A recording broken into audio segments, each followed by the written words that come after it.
This is Johnathan Joseph. Welcome to the No Audibles podcast. My guest today is EJ Speed.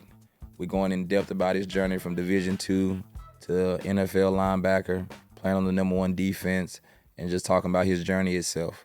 Coming up on No Audibles. All right, welcome to the No Audibles podcast. I got my man EJ Speed, host Johnathan Joseph here. Yeah.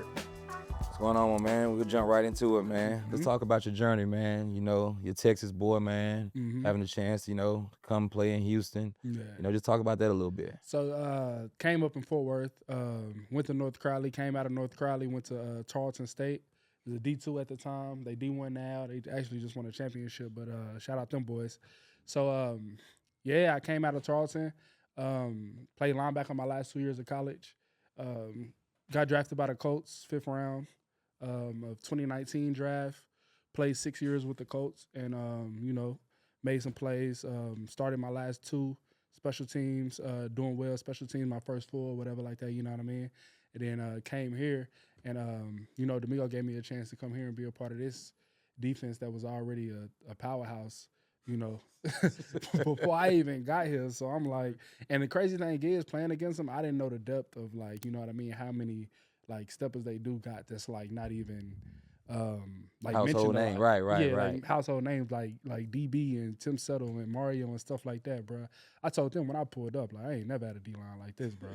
Like y'all boys insane, but personality wise too, them boys just they savages, bro. Like Tim, he get hyped up about every game. You feel what I'm saying? So like my journey here in Houston been a little different, just because I didn't got to be around different personalities of being in the same locker room in 6 years. You know what I mean?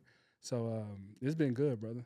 For sure. And he talked, hey, you fly around the field and lay your hat around too, man. But where did that come from? Because you wasn't always a defensive player. It's just growing up, we played a brand of smash mouth football even in Little League. You feel what I'm saying? We bit when we was little. So it was just something that I carried just through. I always loved contact. It's crazy. My brother, of course, most people know who know me. My brother passed away of lymphoma cancer my senior year of high school.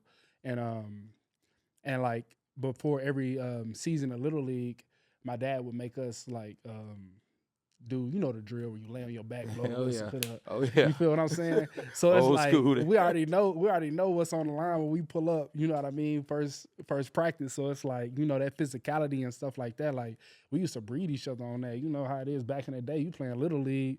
It was $20 for the biggest hit. You feel what I'm saying? So like you got it on your mind. Yeah, you know what you could do? $20 stretch. You feel me? Oh, with you. So like you feel me? We was trying to get that 20. So I still carry them same ways when I go play football. It's like, man, I try to make it where running backs and receivers and stuff feel like it ain't safe outside to be coming out here. You know what I mean? Playing and that.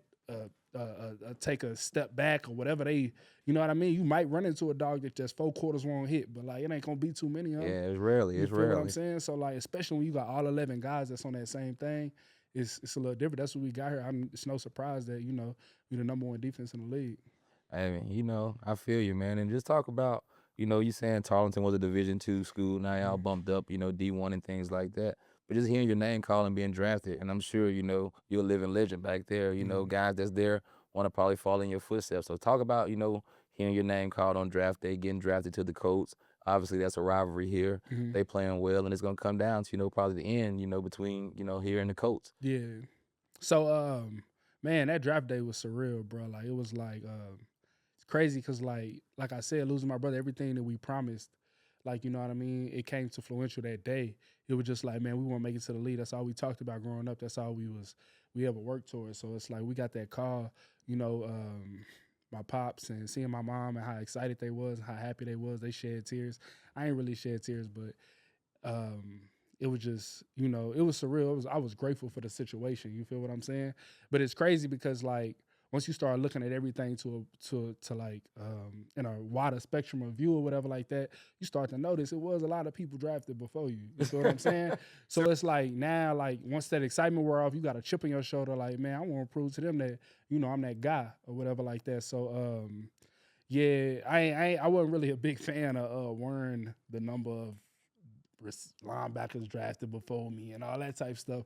But it was like a chip on your shoulder to come in and prove. So when I came into the Colts, man, I just wanted to prove myself. like that whole time. And I came in with some great veterans. Like, when I got there already, Zaire Franklin was there, Darius Leonard, Anthony Walker. You feel what I'm saying? Bobby Okereke, we both got drafted together, starting linebacker in New York. We both got drafted together. So it was a room full of people that was already about their business. Shout out Matt Adams too. So it was a room full of people that was already about their business and doing their thing. All I had to do was just jump in and put my best foot forward.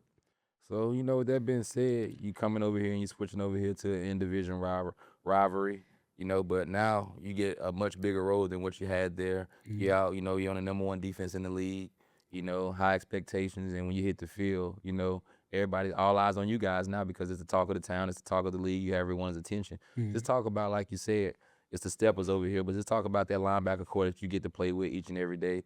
Y'all have some talent in that room also. Yeah, it's crazy because it's kind of, it reminds me of the linebacking core that I came up with. Henry, Christian, Aziz, Jake, even a Rook Woodard. Like, you feel what I'm saying? He, like, when y'all get to see him and he get to go do his thing, y'all gonna see just how much that linebacking core is really about their business. Like, it's no shortcomings in that linebacker room. Like, everybody is so detailed and everything like that. And that's a shout out to me. I was just telling a teammate the other day, like, I've never been around a coach who can hold the standard like D'Amico can. No matter what it is, no matter if you high, low, you on a 4-game win streak, whether if you lose 3, it's like the same guy. You know what I mean? And he's not afraid to, call out anybody or anybody. Like, you know what I mean? It's not even household names, as we said. Like, those they're so humble under Meek because it's like, all right, I gotta holler at you if you're doing something that that's hindering the team, or if you're not putting your best foot forward. And even when you are, I'm gonna hype you up. You feel what I'm saying? I'm gonna make sure that everybody know that too. So that standard and everything, man, is in that linebacking core. It was insane. It's something that I could fit straight into. It's funny that you say that with D'Amico because I played with D'Amico. I came here as a free agent, and it didn't matter if you was a player or whoever. He was gonna call you out. Yeah. When he hit the room, everybody can hear the little chatter go down because it's serious now that he's in the room. Yeah. So, with that being said, man, it's like I'm a fan. I get to watch you guys and come in here being a free agent. Obviously, get some more nice money in your pocket, but you're close to home. So just talk about being close to home, just with the expectations, just with family being close by, being able to come and watch you. Just wearing that household name, like you said, with your brother and just representing all that. Nah, facts. That's a big thing of the move to Texas.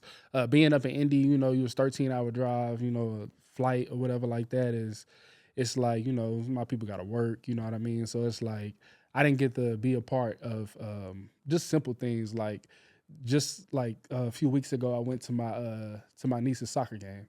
Like, those are things that, like, I didn't get to do being up in Indy, 6 hours away. So it was just like it was like stuff like that is stuff that I can cherish now, and it make me feel better. Once you stuff like that, you can mentally clear your mind or whatever like that from the game at some point. Sometimes you gotta reset and whatever like that. So having your family that close to where you can reset and just be around family and feel loved and joke and play like the old days or whatever like that. That's the thing. You know how you played. You know how like you gotta be like you gotta get so much to the game. You know what I mean? But when your family right there, they can pull you back a little bit and just be like, you know what, you got some time off or bye week or whatever, you can go to mama's house and have a meal. That's love. So you know what I mean? That's been a big thing about being here and being close to my family that I've been cherishing for sure. And the city don't close down at 10 o'clock. Man, you've been in, everybody done been I played in in Cincinnati for 5 years, okay, so we go up there twice a year. Once or twice a year in the preseason, then back up there again, man. So it's a pleasure to have you on. Just talk about, obviously, it sounds like you're big on family. Yeah. Just talk about, your time. Obviously, we don't want to talk about the coach much, but, that was your first blessing into the NFL. So just being welcome in that locker room, what guys made you feel home in that locker room, and what guys, took you under their wing when you was there. You talk about it a lot, Leonard and all those guys, but naturally just coming into shoes to feel what guys made you feel like, okay, I belong in this league when you first got into the league. Just guys like that were challenging. Actually, shout out Naheem Hines. We was going back and forth every day in practice. Of course, it was a speed change, and you know how Naheem get. So it was like, it was days where he was beating me, and then I slowly started winning. You know what I mean? And those was the turnover and confidence that I gained just, going to practice and competing against him. Every time we did running back one-on-ones, I wanted to go against Naeem. Like, you know what I mean? You got to go against, I had Jack Doyle, you know, as a tight end my early, you know what I mean? So I'm doing scout team, and I'm like, I'm lined up from Jack Doyle. You know what I mean? I'm giving my all. I'm going to go at him. And then Big Quentin Nelson, a nasty yeah, boy you too. got you got Q Nelly. Like, it was like when I wasn't taking scout team lightly. I was in that joint like it was game day. You know what I mean? Even though I was just playing special teams on Sunday.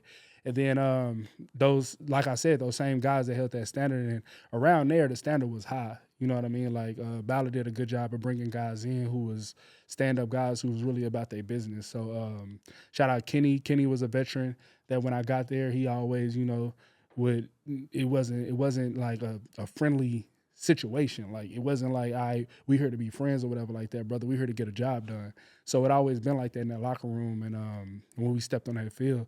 So the Colts actually, you know, I was brought up there. You know what I mean? Anything you see, you feel what I'm saying, out of me, I'd be a fool and a lie to say that, you know, I didn't gain these attributes or whatever like that from playing in Indy. You know what I mean? We was putting our best foot forward to go out there and do everything we need to do every day, every game, every practice, and everything like that. So, you know, just carry over.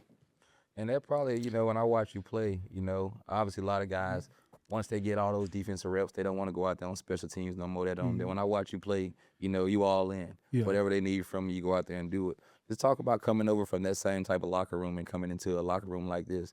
You know, now Mhm. you kind of considered a veteran a little bit in Yeah. this locker room. You know, you're not the young guy, but I'm Mhm. sure when you got in this locker room, who were some of the guys just welcomed you in, you know, just from teammates or just made you feel at home here in Houston now, with you coming from the Colts? So we had a few guys. Of course, I communicated with Jalen and Aziz and everything through Instagram or whatever like that. Just being in, you know, I knew CJ when he was coming out of Ohio State because he was signed to the same agency and stuff like that. So we didn't link a few times over the summer, just being with the agency, and me playing against these guys. You feel what I'm saying? It was kind of like now I'm just here with them. Like, you know what I mean? I played against them for 6 years or whatever like that for whoever was here. I had my trash talk battles and stuff like that, and you know,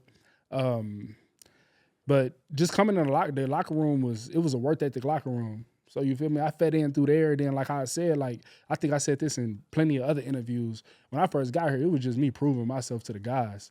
Like, you know what I mean? It wasn't about a coach. It wasn't about anything like that. It was just, all right, let me get in this locker room and prove, you know, that I'm here to uphold a standard that they had already set. Like how I said, like I've been watching the defense. The defense was already nice before I got here. You feel what I'm saying? They had, I think last year they was like number 2 or whatever like that. So it wasn't like I was brought in to be a savior or a hero or something like that. Like, you know, he was brought in to do a job. And I came in, you know what I mean? I just wanted to prove myself to the guys. So whether I needed to jump on special teams and do that or whatever. And the ultimate, like they said when we first got here, the ultimate goal was to get a championship, you know, put a bull on the ring. So it's just like, man, if that's the goal, I'm going to buy in and do whatever we need to do to get that job done for sure. It's a fulfilling feeling, man. You know, I came here as a free agent just like Yeah. you, man. And, you know, when I came here, I was asked, you know, to take on a leadership role and things like that. So just talk about the preparation that goes into that, the off season, or just, you know, your daily study habits, or just whatever it goes into to keep yourself playing at that level, just to keep your mentality right when you're on the field. Just, you know, everything it goes into to make a professional player, but at the same time, a guy that's all in, a guy that's playing at a top high level. Yeah. So what it like, man, just to go out there and prepare? So really, man, I tell anybody, you know, it's you prepare how you gonna prepare for a game. Everybody got their different techniques to everything that they compare, but as a person in this world, like outside of even the game, you got to be servant. Like, you feel what I'm saying? Once you stop being servant and you think that somebody owe you something or something is gonna be given to you, then you just start to go downhill. So you feel what I'm saying? You got to find something to be servant to. You know what I mean? The Lord first, and then, you know, when it comes to the game, you gotta serve. Like, you know what I mean? Like I said, like come in, you prove yourself. You don't expect nobody to hand you nothing. So like, you know what I mean? So that's always been the thing. It's, you know how this league, it's a what have you done for me lately league. You know what I mean? It's not something that you can just turn on and off, and you know what I mean, and go around and just be like, oh, but I did this last week. Yeah, that was last week, dog. You got to prove it again. You feel what I'm saying? We got prove it game again. Sunday. Like, it ain't nothing. So it just like, so that's how I always looked at it. It's like I always want to come in and, you know, be humble enough to be a servant. So like I can see past like what I've done. And see to what we need to do, because you know how it is in the league. Every week is a new obstacle depending on who you playing, your situation, like, you know what I mean. So So yeah, that's my preparation mentally for sure. Gotcha. So, you know, just saying being humble, like, what was your humbling experience? Like, who welcomed you to the NFL? Welcome to the NFL, man. Like I said, it was Naheem. Naheem welcomed me to the He got NFL my some juice rookie too. year. I had a little bit of him on my back end. He got some juice. Yeah, so it was just like, bruh, I'm telling you, he was cooking me for like, and I don't even tell people stuff like, brother, like this is exclusive, you hear me? But I really cook Naheem right now though, so he don't. But like I'm saying, like it's he was winning reps like at like all 1-on-1 reps. I'm like, bruh, it's no way he da. So you know, and then Matt Eberflus. I mean, if anybody played for Matt Eberflus, they know how it go. Like he a strict coach. He gon', you know what I mean? It's not no pat on the backs or whatever like that. It's get it done, get it like, you know what I mean? Da. So those was humbling experiences in my time in the league. I'm like, bro, he fast. Like, I mean, I'm fast too, but you're gonna have to use a little technique. You can't just be fast with bro. So that was my humbling experience to really like hone in on my skills for real. And with your growth through injuries, everything, you know, adversity and all that, you know, at the end of the day, we all have a legacy. We all have something that we want to leave behind, or something that we want to be remembered by. What you want your end story to be? I just want the teammates that I played with to just say that, you know, like he was a servant, he played hard, and he was humble. He was a humble guy that I can trust to go out there on Sunday and just have my back, man. And other than that, I do want a Super Bowl ring before this is over with. I gotta get a Super Bowl ring. I gotta go home, you know what I mean, before I retire and just have something to look at that I feel like is special because, you know, I got a lot of stuff in the league, player of the weeks, game ball, stuff like that, you know what I mean? But the biggest thing for me is just going to a championship and winning that with a group of guys and just carrying that brotherhood on through our life. Well, man, you know, me being a former player, being a fan, you know, being here, obviously having you on the No Audibles podcast, man. It's a pleasure to have you on, man. For sure. It's a great thing to watch you each and every week to go out there, man. What you bring to the field, you know, your tenacity and all that, man. It goes without being said. So, man, I'm glad to have you part of this podcast, man.